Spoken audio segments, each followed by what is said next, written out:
Jeff, I do agree with you if it was something that we rolled out here in Wareham. So if we did it in a way where we were including parents in the capturing of this data, I don't know what the state's going to do yet. So they're asking us to do this. Will they even be able to aggregate it, or is it all going to go up there and then all of a sudden fly off to Neverland? So I think that I agree that that would be useful data just in general about how our food system is doing. You know, there are lots of things that we could do with the data just as long as it was 100% secure and protected and all of that. I wish that there was another way that we could collect that data besides the state coming down and saying, we just want it. So I think that, again, this is coming down to us. It's a requirement. We have to do it. So we thought that it was best if we had a policy in place. So if parents did have an issue with it, then they understood that you know, where they could go, what questions that they could ask, and if they wanted to refuse, because they do have the right to refuse. Mr. Chairman, let me be 100% clear. If we had a choice about whether we collected this data, we've got a whole lot better things to do with our time. But we don't. So as long as we're going to be forced to collect the data and we can get a robust data set, I think there's some value in looking at it as a baseline and as a trend. That's all I'm saying. Okay, any other discussion? Yeah, can we collect this data and put it in the dumpster instead of the bodily waste bin? Yes. Okay, all those, no further discussion. Let's vote on this policy. All in favor, please indicate by saying aye. We need a motion. Yeah, we need a motion. So moved. Sorry. Second. All right. All those in favor? Aye. Aye. Opposed? 500. Next. Oh, I skipped over this, I'm sorry. Administration of medication. Again, on this, there were a lot of more just grammatical changes. Do you want me to run through each one? Sure. These were all, and they were these were all recommended by Sue. I mean, she was there going over all of this with us. It's a bunch of stuff. Go ahead, Rachel. I'm just trying to figure out where the first one came from.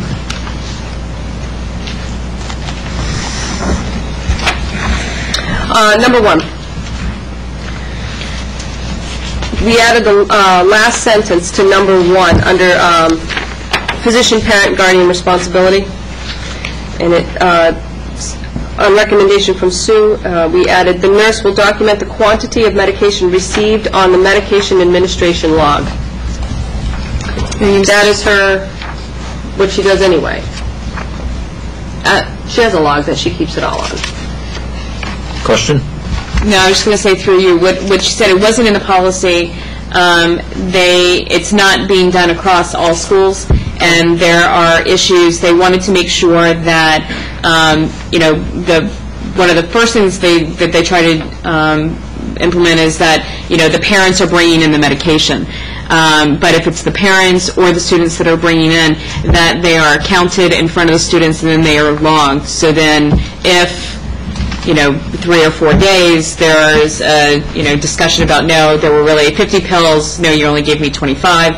This was just a way to basically state that the nurses will log across the board the medication when it does come into the school. Oh, I think that's a good idea, too, because, no, go ahead. Go ahead, Well, Rachel. yeah, well, I'll comment later. Go ahead. Number two,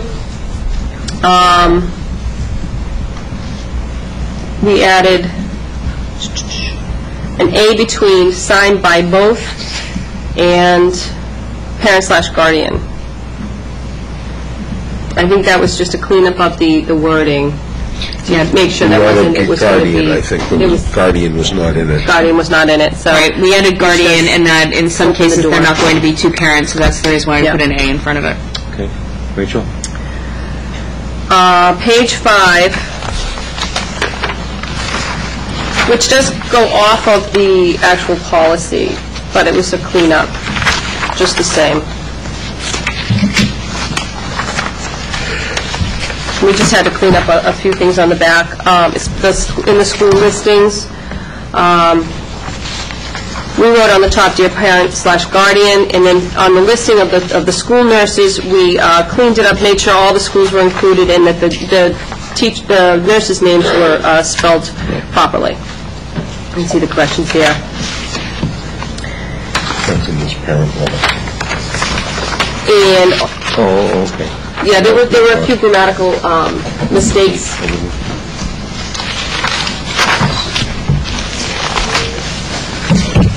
I couldn't find it.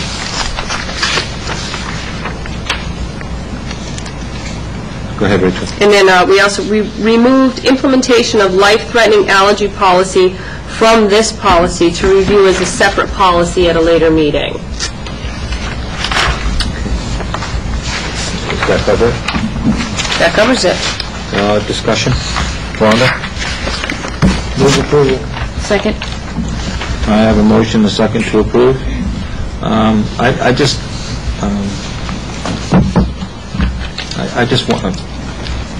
want to say one thing before we vote. I like the idea of a system-wide log of the medications. Speaking through experience, when I was a building administrator, that there were cases where students were coming in with medication given to the school nurse because she dispensed all medication, but it didn't match what mom and dad gave the kids because there was a hot market, I don't know why, back then for some of those medications. And so there was always a discrepancy in many cases of the number of pills that mom and dad gave the child and how many pills actually arrived at the school. So having the log provides a checks and balance, which I think is important. Any other discussion? I have reason to believe there's some typos. Okay. With your approval, Mr. Chairman, could we be alerted as to where they are? Okay. John? On the phone number, there's one of the two corrections. You can with Brady and Shannon. Where are you, Joe? On that last page, okay. The phone number should be 291-3586 to each school, so that's where the main office is. And under Mrs. St. Pierre, we just had a phone upgrade, so her extension now is 5158. Thank you, that's very important. Thank you. Thank you. Any other discussion?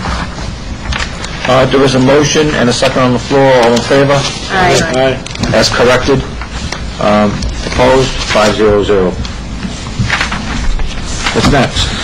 That's it for policy. Okay. We'll take this back. That's only because he pushed off the meeting. What'd you say, Rhonda? No. Update on school improvement goals, Principal Siemens. So thank you for being patient, Joan. And she has some parent council with her. And you can identify your parents if you would. I was going to. Thank you. I want to thank the 3 parents that I have here this evening from my school council who braved the roads and came out in the storm. Maybe it's a night away from your children, but I thank you for coming. So Jamie Pelletier, Ann Cody, and Jerry Young. So I'm going to go through just a brief review of what we've done so far to attain our school improvement goals. Starting with literacy, all the classrooms in the district have priority standards that we have established. They're on posters, they're posted in the classroom, they're utilized in lesson planning by the teachers. So not only do they go to these standards, which come from the Mass Frameworks, but the teachers are also teaching these standards to the children. I was in a 4th grade class this past week doing an observation, and the teacher went right over to the priority standard and explained to the children what that meant and how did that relate to the lesson that they were doing that particular day. It was a math lesson. So the children are understanding, when the teacher's teaching me math, where is she getting her ideas from? So, and I've seen that in several classrooms. We have a reading coach that works with teachers to improve instruction for what we call Tier 2 students. Those are students who need a little bit extra work with literacy in this case. So the coaches are going into the classroom, they're modeling lessons for the teachers, sometimes they're working with a small group of children, to try to improve student achievement. Our Title I paraprofessionals and our reading interventionists work with students in the library for what we call Tier 3 instruction, which is another 30 minutes of instruction they get above and beyond their classroom instruction. And that is done 5 days a week. We do it during what we call our intervention block, which again is 30 minutes. And those students are there for a period of 4 to 6 weeks. We monitor them, we do some assessments, we see if they've reached the skills that they need to reach and go back into the regular classroom. Sometimes they stay for another 6 weeks, sometimes new children are identified for needing some extra support. We're required to have supplemental education services, so that's tutoring we provide for students who are income eligible. And we also have a care program for students, which is MCAS-based, and those students can come, it's a parent choice. It could be 2 days, it could be 4 days. So that's another program that we have to try to work with literacy needs of our students to improve. The PTA has done this for the second year now. It's called Blast Into Books. It's a reading program where the students are asked to read at home at night. The teachers also have students reading at night, so it can kind of work for both issues. They keep a log of their minutes, and once they have reached 240 minutes, they return their log sheets to the teacher. And if you walk through Minot Forest, and even at the other elementary schools, they have bulletin boards, and the students get to move their places along the world. So, and at Hammond, I believe it's a jungle theme, so we kind of tailor it to the students. But it's been great. They did this last year. They give us a total of the minutes, class to class, and we have some very competitive teachers who try to get their students motivated to read because they want to be number one. We also have newsletters that are sent out to the teachers by our Title I coaches, just various points, websites, what's happening, helpful hints. And Minot Forest this past Monday completed the NAEP assessment. It was administered to all grade 4 students. 2 years ago when we had the NAEP assessment, they did a random sampling of grade 4 students, but as it was described to me, they randomly chose to test all 4th graders at Minot. So everybody went through that particular assessment on Monday, and that went well. So what do we still have left to do, because this is only January? We want to complete the creation of benchmark assessments, and this is something that the coaches have been working on, and we expect that to be completed by June. We have to administer the grade test in June. We administered that at the beginning of the year in September. Now we need to do a post-test in June. We are completing the DIBELS assessment, the Dynamic Indicator of Basic Early Literacy Skills. That's what that stands for. We have assessments right now that we'll be doing with the students. They've been happening in the classroom. The coaches have been going in doing that. Some of the teachers are doing it as well. So we have a February benchmark, and then we'll do it again May and June. That also helps to identify students who may be at risk for decoding, for fluency, comprehension, things like that.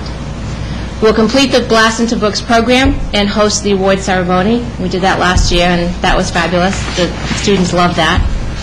And then we'll work with all stakeholders on professional development for response to intervention. And this is not something new that we're doing, but it's a new avenue that the district is seeking. We'll have an overview for staff and training during the early release in April. So the district administrators are currently working on that. And we're looking to purchase a new phonics program. We've had a couple of various companies come in and do presentations because we want to have one consistent piece that we're doing across all the elementary schools. So hopefully in July we can purchase that. And of course we have our MCAS and English Language Arts, which will be in March.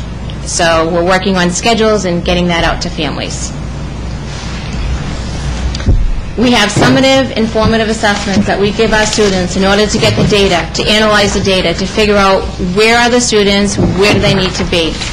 As I mentioned, we have DIBELS, the Dynamic Indicator of Basic Early Literacy Skills. We do that 3 times a year, K to 3. We have Developmental Reading Assessment called DRA. That gives us an idea of how students are reading, how are they comprehending, what level are they at. We use a computer-based management program called CBM, and we use that to track the progress monitoring of our Title I students. So the coach is using that in Title I. We have the benchmark test that we've been starting to give throughout the year. The grade is a formal test. We gave that in September. We'll do it again in June. The reading book, Houghton Mifflin, we have weekly skills or theme units that the teachers are giving to the students. And then, of course, teacher observation is always an important assessment piece. In math, we have a brand-new program this year called